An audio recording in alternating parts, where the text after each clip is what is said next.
Oke, halo semua. Kali ini kita lanjut materi settingan atau pengaturan awal gitu ya sebelum kita membuat sebuah permodelan pada bangunan atau project gitu ya.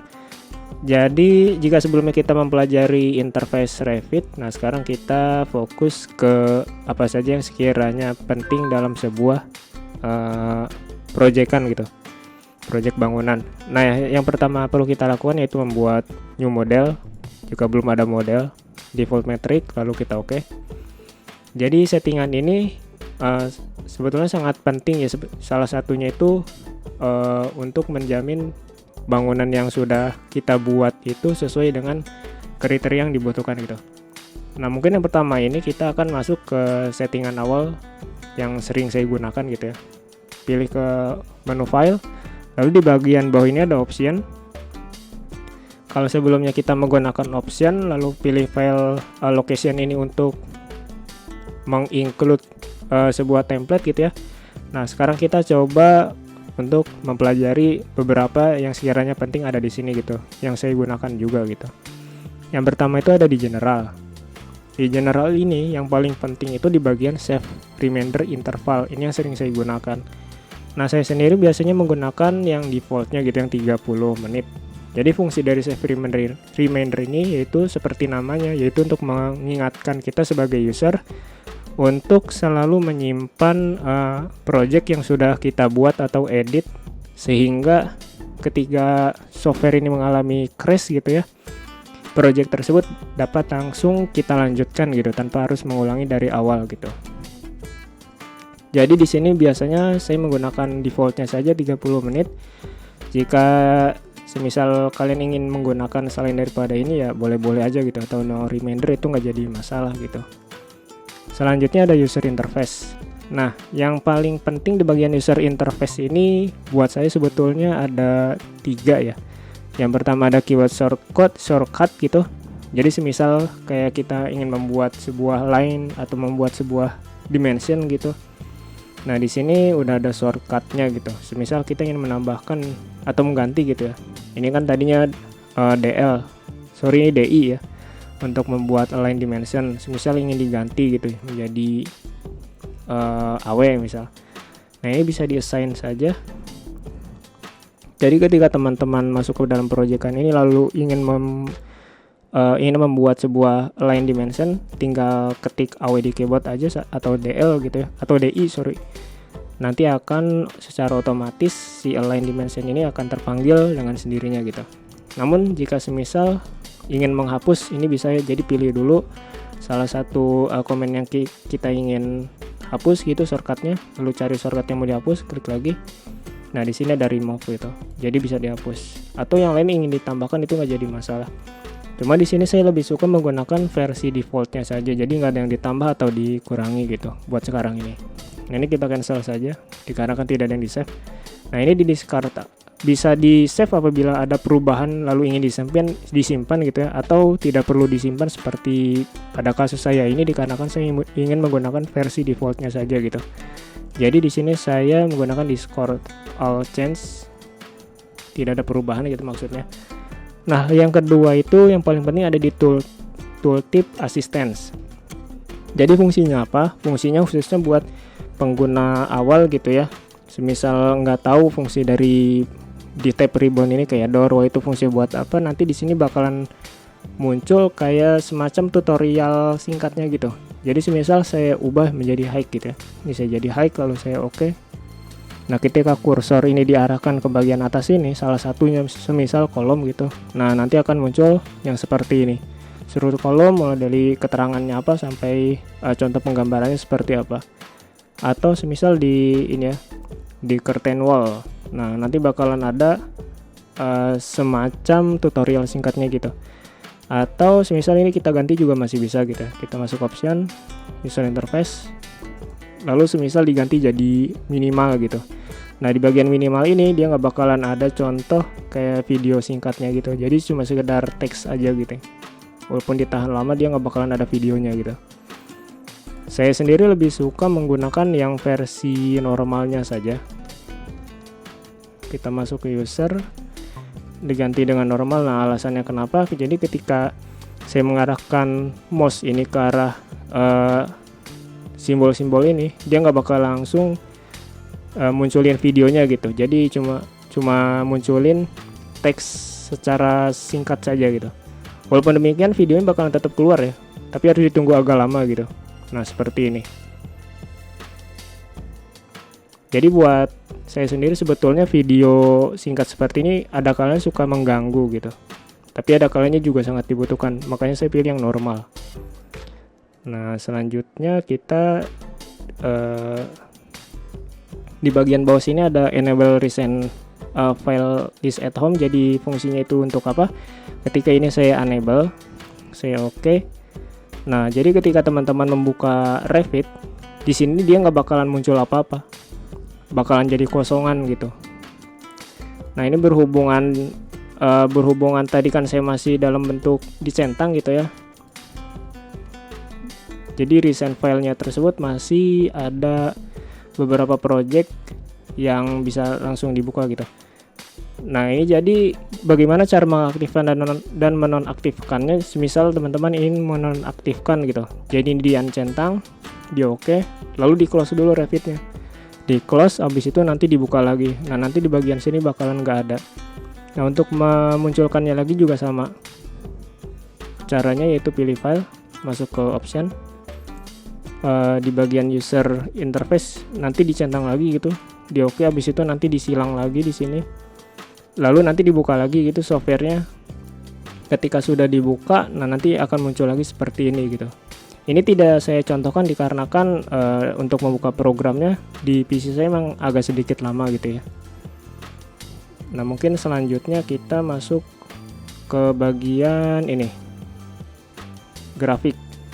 Jadi di bagian grafik ini salah satu yang paling penting buat saya itu di bagian temporary dimension atau dimensi sementara. Jadi fungsinya apa? Jadi semisal kayak teman-teman ingin membuat objek, nanti kan ada jarak sementaranya gitu. Semisal di sini pakai yang default dulu gitu ya, 8 gitu. Nah, semisal saya ingin membuat sebuah objek gitu. Cuma di sini tidak perlu diikuti dulu, tidak jadi masalah gitu ya. Membuat tool. Nah, di sini kan ada keterangan tuh. Mulai dari 11.000, 9.000, ini dalam satuan milimeter by the way. 2.000, 3.000 itu kan tulisannya kecil-kecil ya. Misal saya buat kayak gini itu, tulisannya kecil-kecil. Nah, ini saya coba perbesar gitu ya tulisannya gitu. Balik ke sini, grafik. Nah, ini saya coba ganti ke 20 misal. Oke gitu. Nah, ini ketika dibuat lagi, nah dia teks dimensinya bakalan jadi lebih besar gitu daripada yang sebelumnya. Jadi seperti itu. Nah, ini saya kembalikan lagi ke versi defaultnya yaitu 8.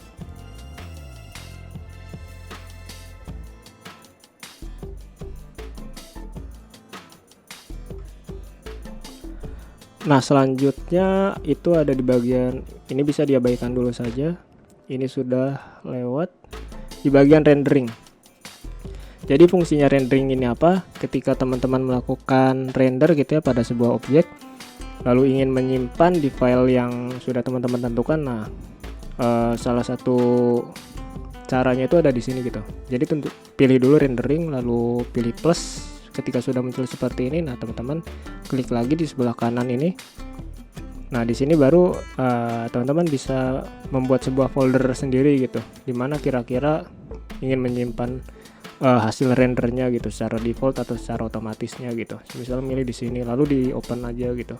Nah, nanti otomatis ketika gambar pada objek di render, dia bakalan tersimpan di file ini gitu. Nah, cuma pada kasus ini saya hapus saja. Selanjutnya itu di bagian ini, mungkin ini buat saya jarang sekali dipakai, cek spelling itu ada di bagian steering wheels yang paling sering digunakan itu ada di bagian ini ya, speed factor. Kan secara default itu dia digunakan sebesar 3 ya speed factornya itu. Jadi speed factor itu pengaruhnya nanti ada di tampak 3 dimensi. Nah, ketika kita masuk ke 3 dimensi, di bagian kanan ini kan ada full navigation, ada seperti ini. Nah, ketika kita ingin melakukan zoom gitu ya, nah dia kan kecepatannya kurang lebih seperti ini ya. Begitu juga dengan orbit. Nah, dia agak smooth gitu, agak lama. Nah, ketika teman-teman mengganti gitu ya steering wheelsnya, semisal menjadi lebih full gitu. Saya buat jadi penuh gitu 50, lalu saya oke. Nah, dia jadi cepat banget gitu untuk melakukan zoom in, zoom out. Begitu juga dengan orbitnya gitu. Selanjutnya mungkin yang paling penting itu ada di bagian view cube gitu ya. Ini saya kembalikan dulu ke 3 defaultnya. Ada di view cube.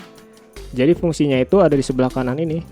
Tampilan persegi 3 dimensi, yang mana ini representasi daripada tampak daripada bangunan atau objek yang sedang kita buat gitu. Semisal ini kita nonaktifkan, maka di sini akan hilang juga gitu. Saya nonaktifkan, misal saya oke. Nah, dia bakalan hilang. Cara memunculkannya lagi bisa menggunakan cara yang tadi, atau bisa masuk juga ke menu view. View, lalu masuk user interface, lalu dicentang. Nah, dia bakalan muncul lagi. Nah, selanjutnya bagaimana cara menghilangkan ini mata angin seperti west, south, east-nya ini. Nah, ini bisa masuk ke menu yang tadi, file, lalu milih view cube, lalu di bagian bawah ini yang kompas di uncentang, lalu di oke. Nah, dia bakalan hilang gitu. Walaupun demikian, itu tidak berpengaruh kepada cara kita dalam memperlakukan 3D modeling ini ya. Jadi cuma ngilangin tampilan kompasnya aja gitu. Lalu kita coba munculkan lagi kalau kayak gitu. Nah, kita munculkan lagi. Lalu di bagian atas ada yang namanya tuh on screen position gitu. Jadi fungsinya apa? Fungsinya untuk penempatan si kubus ini. Kalau secara default dia kan ada di top right, jadi di sebelah kanan atas. Namun teman-teman juga bisa mengubah gitu. Semisal ada di bottom right, ada di sebelah bawah kanan gitu, sebelah sini. Lalu saya oke gitu. Nah, dia bakalan berpindah di bawah sini. Nah, ini saya coba kembalikan lagi ke tempat asal gitu ya, ke bagian top right. Nah, sementara untuk bagian ini jarang sekali saya gunakan karena menurut saya kurang begitu kepake atau penting gitu ya. Namun yang paling saya gunakan itu di bagian atas ini saja. Nah, selanjutnya yang paling penting itu di bagian ini, inactive opacity. Jadi pengaruhnya itu terhadap kekentalan warna daripada si kubus ini gitu. Misalnya ini saya buat menjadi 100%. Ini kan udah saya buat jadi top right. Nanti dia pindah ke atas ini dengan warna yang lebih gelap gitu, lebih kental gitu. Nah, ini saya oke. Nah, seperti ini. Dia warnanya jadi lebih padat gitu, lebih opacity-nya lebih tinggi gitu maksudnya. Nah, ini ketika saya kembalikan lagi opacity-nya menjadi 50%, maka dia akan sedikit menjadi lebih abu-abu gitu. Nah, seperti ini. Tuh, seperti itu. Nah, mungkin itu untuk bagian pertama daripada settingan awal kita. Nah, selanjutnya kita masuk ke project unit ya. Jadi untuk project unit sendiri itu berfungsi untuk mengatur dimensi yang sedang kita gunakan gitu. Caranya teman-teman bisa masuk ke manage, di bagian sebelah kiri di atasnya setting ini. Nah, dia ada tulisan project unit. Atau untuk shortcutnya di sini udah terlihat ya, UN gitu. Jadi semisal teman-teman ada di sini gitu, lalu ketik UN, tidak perlu di enter ya, dia akan muncul seperti ini. Begitu juga dengan tampilan yang ada di sebelah kiri nih, ketika diklik, nah nanti akan muncul seperti ini. Jadi untuk disiplinnya sendiri saya menggunakan yang common gitu ya, jadi yang umum saja yang saya gunakan. Untuk lengthnya sendiri di sini saya menggunakan satuan milimeter. Nah, untuk rounding atau berapa angka di belakang berapa angka desimal di belakang koma itu, nah itu bisa diatur dari sini. Bisa custom, bisa juga menggunakan yang sudah ada bawaan gitu, bisa 1 sampai 3 gitu. Cuma di sini saya biasanya menggunakan 2 angka desimal di belakang koma. Jadi kurang lebih contohnya seperti ini, 0,01. Jadi ada 2 angka gitu. Nah, ini juga ada simbol yang bisa dimasukkan. Namun di project saya biasanya menggunakan yang non saja gitu. Jadi hanya dalam angka saja gitu. Teman-teman juga bisa mengganti satuan jaraknya gitu, misal feet. Nah, di sini bakal ikut berubah juga gitu, desimeter dan sebagainya. Di sini saya ubah lagi menjadi milimeter gitu ya. Untuk simbolnya saya buat menjadi 0. Untuk bagian bawah ini dapat diabaikan saja gitu, tidak perlu dicentang gitu, itu tidak jadi masalah. Nah, lalu kita oke. Lalu selain daripada length, selain dari area dan juga angle, di sini ada beberapa pilihan yang bisa dilakukan kustomisasi gitu, mulai dari volume gitu, currency gitu. Ini currency ini berfungsi ketika teman-teman sudah masuk ke dalam tahap ini ya, untuk perencanaan anggaran biaya gitu. Di sini bakal kepake banget. Lalu ada juga untuk time, ini bisa diubah speed, slope dan sebagainya. Jadi kurang lebih untuk project unit seperti itu. Nah, selanjutnya kita masuk ke dalam project information gitu ya. Jadi fitur ini dapat kita gunakan untuk memberikan informasi tentang pekerjaan yang sedang kita lakukan gitu. Nah, caranya itu pertama-tama pastikan teman-teman ada di menu manage, lalu di bagian setting ini ada yang namanya project information. Nah, di sini teman-teman bisa langsung klik saja. Nanti akan muncul dialog seperti ini. Nah, sedikit informasi. Untuk informasi ini tuh berupa identitas project gitu ya, desainer, tim serta ke klien atau pemilik dari project. Data tersebut juga akan tersimpan itu oleh Revit dan digunakan untuk mengisi title block saat kita hendak membuat kertas kerja project yang bersangkutan. Jadi di sini teman-teman dapat melihat ada beberapa parameter juga value yang dapat kita isi gitu. Yang pertama ada organization name. Mungkin di sini saya mengisi berdasarkan mungkin secara contoh saja gitu ya. Misalnya saya masukkan A gitu, untuk organization deskripsinya adalah B.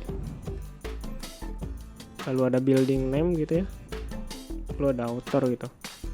Nah, ini nanti teman-teman dapat sesuaikan sendiri. Lalu di bagian bawah ini juga ada beberapa yang perlu diisi gitu. Mulai dari project issues, ini merupakan tanggal gitu di mana teman-teman mengerjakan proyek tersebut. Misal di sini saya masukkan 14/5/25 gitu ya, tahun 2025. Lalu untuk status projectnya sendiri saya anggap di sini ada construction gitu ya. Nah, di sini ada client name, saya anggap client name-nya adalah owner 12 gitu. Lalu ada alamat gitu ya. Nah, untuk alamat teman-teman bisa pilih sebelah kanan ini ada menu gitu, lalu diisi alamatnya di mana. Lalu di bagian bawah ini ada project name. Anggaplah di sini adalah bangunan gedung gitu ya. Bangunan gedung sekian lantai. Lalu ada project number, di sini saya buat default. Lalu setelah itu di oke saja. Nah, untuk mengetahui apakah data tersebut sudah valid atau belum, nah teman-teman bisa melihatnya di title block. Itu teman-teman bisa masuk ke dalam menu view. Lalu di sebelah kanan ada yang namanya sheet ini ya. Ada di sheet composition gitu. Klik saja bagian sheet. Nah, di sini ada pilihan secara default yaitu A1 metric. Teman-teman juga dapat meload atau memasukkan sheet yang ada di library gitu. Klik load. Nah, ini kan kita ada di English Imperial. Di sini kita dapat kembali dulu ke library, lalu kita pilih English supaya dalam satuan metrik gitu. Lalu kita masuk ke title block. Nah, di sini ada ukuran kertas gitu ya, dalam satuan metrik ada 1, 2 dan seterusnya. Di sini kita asumsikan pilih A3 gitu. Lalu kita open. Nah, di sini dia sudah include gitu ya, A3. Lalu kita pilih A3, lalu di sini kita oke. Nah, di bagian bawah ini title block, teman-teman dapat melihat deskripsi yang sudah kita masukkan sebelumnya gitu ya, mulai dari owner, bangunan, lalu ada juga date-nya yang tadi 14/5/25, lalu ada project number yang saya buat default. Lalu untuk drawn dan checkbox ini dapat teman-teman sesuaikan gitu ya. Jadi kurang lebih seperti itu. Oke, selanjutnya yang terakhir yaitu yang paling penting ada di file save option. Itu teman-teman bisa pilih menu file di atas ribbon tab ini. Lalu di sini ada dua pilihan yaitu save dan save as. Di sini saya akan mencontohkan dengan save as gitu ya. Save as lalu pilih project. Nah, nanti akan muncul kotak dialog seperti ini. Di sebelah kanan bawah ada yang namanya itu option. Nah, di sini teman-teman bisa klik bagian ini. Nah, dalam kotak dialog yang muncul itu terdapat maksimum backup. Nah, kita dapat mengisikan satu saja gitu ya. Jadi angka tersebut menyatakan jumlah backup file yang disimpan. Jadi semakin besar angka yang kita isikan, maka setiap file yang disimpan itu akan memiliki jumlah backup yang semakin besar juga. Nah, tentu saja ini kan pemborosan. Jadi kita dapat menggunakan backup ini jika terjadi kerusakan terhadap file yang aslinya gitu. Nah, sementara untuk pada source sendiri kita dapat memilih active view or sheet gitu ya. Jadi ini kita pilih satu, lalu ini kita pilih active your sheet. Untuk sisanya bisa dibuat default seperti ini aja. Lalu di oke. Nah, di sini teman-teman tinggal menggunakan nama yang mungkin sesuai dengan project yang sedang digunakan. Lalu bisa pilih save gitu. Ketik save. Nah, oke, mungkin untuk video tutorial yang dapat saya sampaikan cukup sampai sini dulu. Sebelumnya terima kasih.